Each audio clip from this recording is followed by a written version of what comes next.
I was shocked to my core hearing that John Hirsch was dying of AIDS.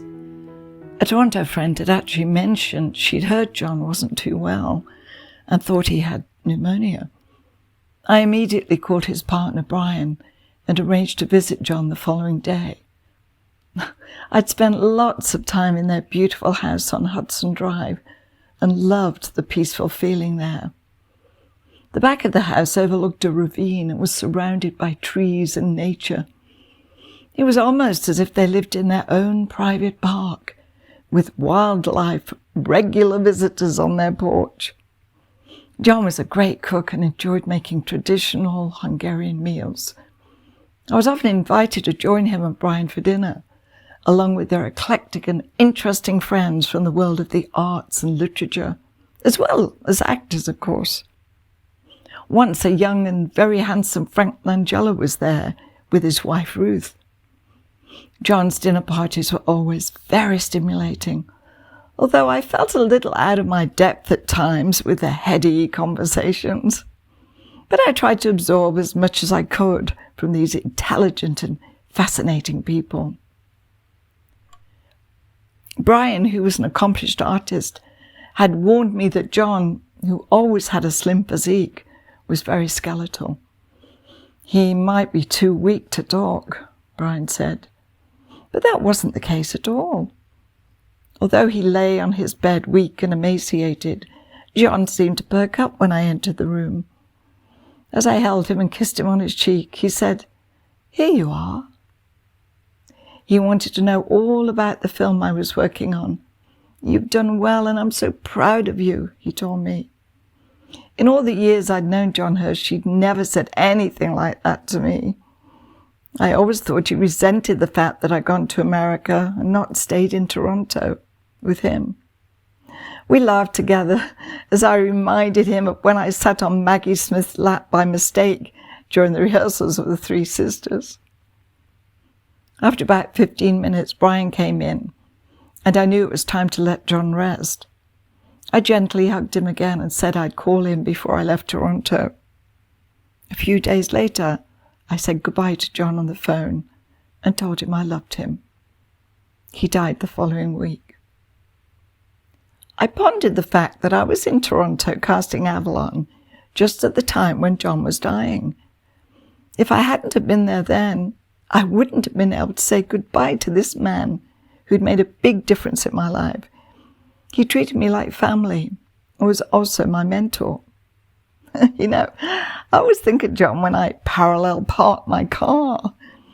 In 1979, I'd just learned how to drive, and he trusted me to drive him to an outdoor market in Little Italy in Toronto. When it came time to parallel park on a busy street, my nerves got the better of me.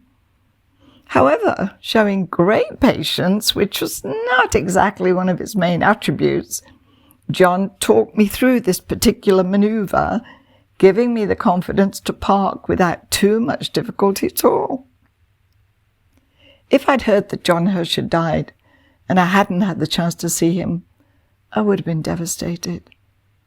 But I really believe that fate brought me to Toronto, not only to find actors for Avalon, but to say goodbye to John. According to Professor Google, fate defines events as ordered or inevitable and unavoidable.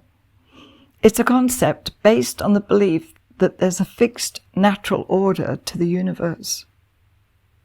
This became apparent to me after I'd called Barry's home to check in with him. His wife Diana answered. She sounded upset. "What's wrong?" I asked. "Barry's dad's been diagnosed with lung cancer and only has 6 months to live." Oh my God, this was terrible news. Now here was the hand of fate at work again. Barry Levinson just happened to be making a film based on his family's life. The filming would take place in Baltimore, where his parents lived, which meant that Barry would be there and would be able to spend time with his father. Then, of course, he was telling his father's story. What were the chances of that? Although it wasn't apparent, I know that it must have been a very difficult time for Barry. But he continued, I suppose, knowing there was more at stake. And in a way, this was probably the most important and significant film of his career. It was certainly the most personal. Naturally, it wasn't common knowledge that Barry's father was terminally ill, but it does seem that Avalon really was a tribute to his father. In an article in the New York Times, Barry said that the film was his own bit of mourning for the broken, irreplaceable family circle. But really, it was so much more. Barry's father, Irv Levinson, lived long enough to see the finished film, but died soon afterwards. So often the story behind the making of a film can be just as powerful as the film itself. This was certainly the case with Avalon, and particularly when it came to casting. I auditioned several actors in Toronto for the older version of one of the brothers, Nathan, but I wasn't happy with the selection. I called an actor I'd cast in Tin Men, Matt Craven, who was a Canadian living in New York. Do you know any old Jews in Toronto? I asked. Matt laughed. You need to talk to Saul Rubinek. He's just done a documentary about his parents. Oh, and they're great characters. He told me that Saul, who was an established actor both in Canada and America, had taken his parents, Frania and Israel, back to Poland to reunite with a woman who, with her husband and son, saved their lives during the Holocaust. Matt gave me Saul's number, and after I'd explained to Saul what Barry's film was about, he brought me a videotape of the documentary he'd made about his parents' journey. It was called So Many Miracles. In 1941, newly married couple Frania and Israel Rubinek had a small general store in a village in Poland, a country which at that time was occupied by the Germans.